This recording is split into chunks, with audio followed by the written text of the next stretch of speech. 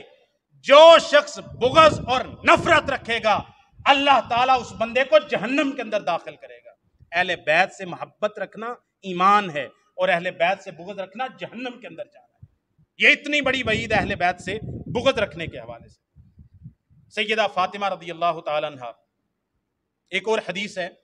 حدیث کسا سے معروف ہے، حدیث کسا اس کو کہتے ہیں کہ رسول اللہ صلی اللہ علیہ وسلم نے آپ کے اوپر ایک سیاہ رنگ کی چادر تھی، آپ علیہ الصلوۃ والسلام، سیدنا علی آئے، آپ نے ان کو اپنی چادر کے اندر لیا، سیدہ فاطمہ آئیں، ان کو اپنی چادر کے اندر لیا، سیدنا حسن و حسین دونوں آئے آپ کے نواسے، آپ نے ان کو اپنی چادر کے اندر لیا، اور رسول اللہ صلی اللہ علیہ وسلم نے پھر یہ آیت تطہیر تلاوت کی انما یرید اللہ لیذھب عنکم الرجس اہل البیت ویطہرکم تطہیرا۔ تو یہ حدیث کسا بھی ان چار افراد اہل بیت میں سے صرف چار افراد نہیں ہیں، لیکن ان چار کے فضائل باقی دوسرے اہل بیت سے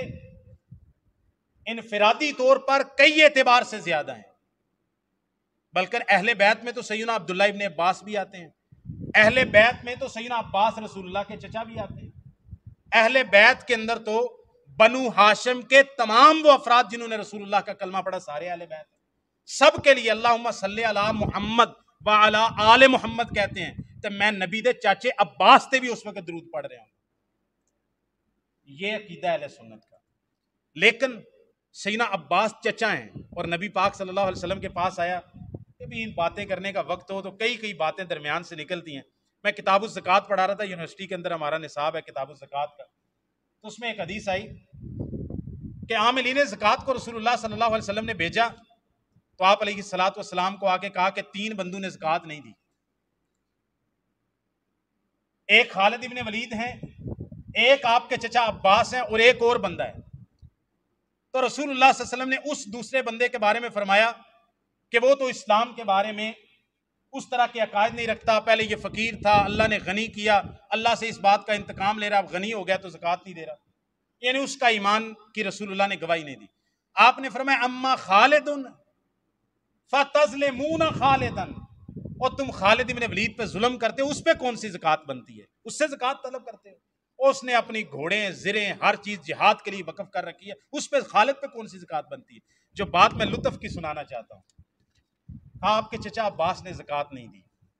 ہو گیا نہیں اس وقت مال، یا کوئی وجہ ہو سکتی ہے، یا انہوں نے کہا میں بعد میں دوں گا۔ نبی پاک صلی اللہ علیہ وسلم نے فرمایا اچھا اما عباس، تو سیدنا عمر کو مخاطب کر کے کہا اما شعرت یا عمر ان عمر رجل سن و ابی ہے، عمر تمہیں معلوم نہیں ہے کہ جو بندے کا چچا ہوتا ہے وہ اس کے باپ کی مثل ہوتا ہے، عزت و احترام۔ تو عباس میرے چچا ہیں اور عزت و احترام میں میرے باپ کی طرح ہیں، لہٰذا میں ان کا بھتیجا، ان کا بیٹا، انہوں نے زکوٰۃ نہیں دی، جتنی زکوٰۃ عباس کی بنتی ہے وہ بھی لے لو اور اس سے دگنی لے لو مجھ سے۔ اپنے رسول اللہ صلی اللہ علیہ وسلم نے اپنی جیب سے سیدنا عباس کی زکوٰۃ دی۔ تو اب میں بیان کر رہا، سیدنا عباس رسول اللہ کے چچا بھی ہیں، ایمان بھی لائے ہیں، لیکن سیدنا علی بھتیجے ہیں، سیدنا علی ان کے بھتیجے ہیں، لیکن فضائل کس کے زیادہ ہیں؟ سیدنا علی کے۔ بھتیجے کے فضائل زیادہ ہیں، چچا کے فضائل ان سے کم ہیں جب دونوں کا تقابل کیا جائے گا، لیکن ہیں دونوں اہل بیت میں۔ سیدنا عبداللہ ابن عباس رسول اللہ کے چچا زاد ہیں، آپ نے ان کے لیے دعائیں کی ہیں، لیکن جب فضائل کی بات آئے گی سیدنا علی کے فضائل بہت زیادہ ہیں، اور دوسرے اہل بیت سیدنا عبداللہ ابن عباس کے فضائل سیدنا علی کا مقابلہ نہیں کرتے۔ اسی طرح باقی صحابہ میں جیسے سیدنا ابو بکر رضی اللہ تعالیٰ عنہ کے فضائل باقی تمام صحابہ سے زیادہ ہیں، عمر رضی اللہ تعالیٰ کے فضائل ان کے بعد آتے ہیں، اسی طرح سیدنا علی رضی اللہ تعالیٰ اہل بیت کے اندر اور باقی صحابہ کے اندر ان کے فضائل بہت زیادہ ہیں، لیکن ایک کے فضائل زیادہ ہونے کا، جو کمزور ذہن لوگ ہوتے ہیں نا، کمزور ذہن لوگ، ذہنی اپروچ کم ہوتی ہے، ایک کے فضائل بہت زیادہ ہونے کا کیا مطلب ہوتا ہے؟ وہ اس کو ملٹی پلائی بائی زیرو کر دیتے ہیں دوسرے کے لیے، اچھا ان کے فضائل بہت زیادہ ہیں، اس کا مطلب دوسرے کے فضائل ہے نہیں، کوئی نہیں، یہ بات نہیں ہے۔ ہمارے نبی رحمت صلی اللہ علیہ وسلم کے فضائل تمام انبیاء سے زیادہ ہیں، تو اس کا کیا مطلب ہے کہ سیدنا عیسیٰ علیہ السلام کے کوئی فضائل نہیں ہیں، سیدنا موسیٰ علیہ السلام کے کوئی فضائل نہیں ہیں؟ اس کا کیا مراد نکلتی ہے کہ نبی پاک کے فضائل ہیں، باقی کسی کے نہیں ہیں، نبی پاک کے سب سے زیادہ ہیں اور دوسروں کے بھی فضائل ہیں۔ سیدنا علی کے فضائل باقی اہل بیت میں سب سے زیادہ ہیں، لیکن اس سے باقیوں کے فضائل اور مناقب کی نفی نہیں ہوتی ہے۔ نبی کریم صلی اللہ علیہ وسلم نے سیدہ فاطمہ رضی اللہ تعالیٰ عنہا کے بارے میں فرمایا، جب رسول اللہ صلی اللہ علیہ وسلم کی وفات کا وقت قریب تھا تو سرگوشی کی، سیدہ عائشہ بیان کرتی ہیں سیدہ فاطمہ رو پڑی، پھر دوسری دفعہ سرگوشی کی، سیدہ فاطمہ ہنس پڑی۔ رسول اللہ صلی اللہ علیہ وسلم نے سیدہ فاطمہ کو کہا الا ترضینا، اے میری بیٹی فاطمہ، اے میری لخت جگر، الا ترضینا، کیا تو اس بات پہ راضی نہیں ہے ان تکونی سیدۃ نساء اہل الایمان، ان تکونی سیدۃ نساء هذه الملہ، ان تکونی سیدۃ نساء اہل الجنہ؟ فاطمہ تو اس بات پہ خوش نہیں ہے کہ اللہ تعالیٰ نے تمہیں تمام اہل ایمان کی عورتوں کی سردار بنا دیا ہے، تمام اہل ملت کی عورتوں کی سردار بنا دی ہے۔ تیسرے موقع پر صحیح بخاری میں فرمایا فاطمہ تجھے یہ بات خوش نہیں کرتی کہ اللہ تعالیٰ نے تمہیں جنت کی تمام عورتوں کی سردار بنا دیا ہے؟ اور فرمایا فاطمہ میرے دل کا، میرے جگر کا ٹکڑا ہے، جس نے فاطمہ کو ناراض کیا اس نے مجھ کو ناراض کیا۔ رسول اللہ صلی اللہ علیہ وسلم نے سیدنا حسن و حسین کے بارے میں فرمایا ہما ریحانتا یا من الدنیا، حسن و حسین یہ میرے دنیا کے اندر دو پھول ہیں مسکراتے ہوئے۔ رسول اللہ صلی اللہ علیہ وسلم خطبہ دے رہے ہیں، کیسی بات ہے اب خطبہ دیتے ہوئے نہ ہماری وہ بات نہ ہمارے بچوں کی وہ بات، لیکن میں آپ کو تمثیل کے طور پہ کہہ رہا ہوں، آپ ذرا تصور کریں، میں خطبہ دے رہا ہوں، میرا بیٹا آ جائے، میرا پوتا آ جائے، میرا نواسا آ جائے، تو میں اس کو گود میں بٹھا لوں تو تسی کی کہنا ہے؟ بات تو یہی بنتی ہے نا، کوئی خطبہ دیں دیں اپنے بچے گھر چھڑ کے قاری صاحب، آئے ہائے ہائے۔ میں کہتا ہوں کائنات کے اندر ایک ہستی ہے، ان کے دو بیٹے ہیں نواسے، انہوں نے جبہ پہن رکھا ہے اور وہ پاؤں سے نیچے جا رہے ہیں، نبی پاک مسجد کے اندر منبر پہ خطبہ دے رہے اور وہ چلتے ہوئے آتے، اپنے جبے کے اندر اٹک کر ایک دفعہ گرے حسن، پھر گرے،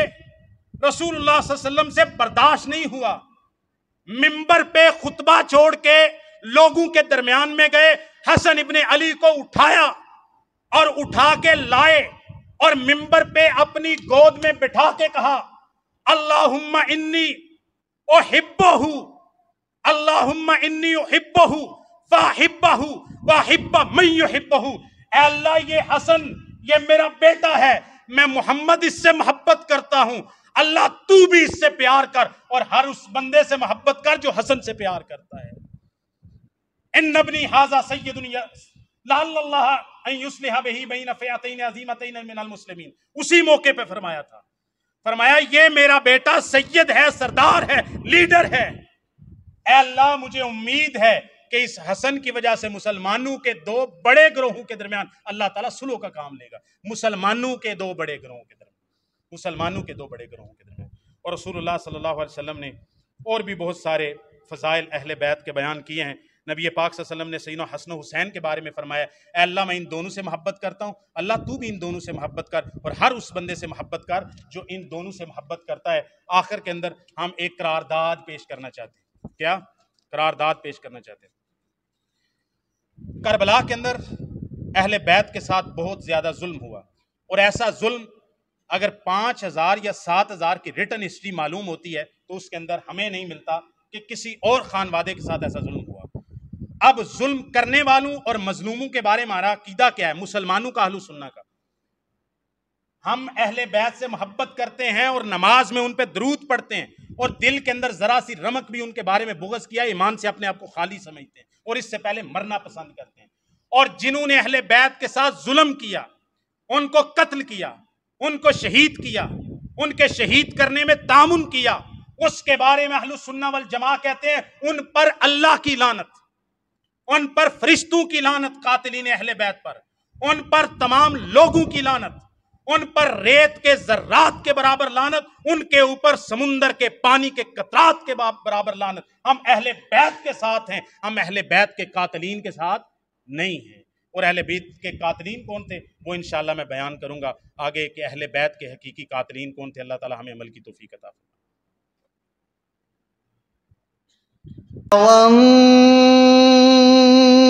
والنجم إذا غوى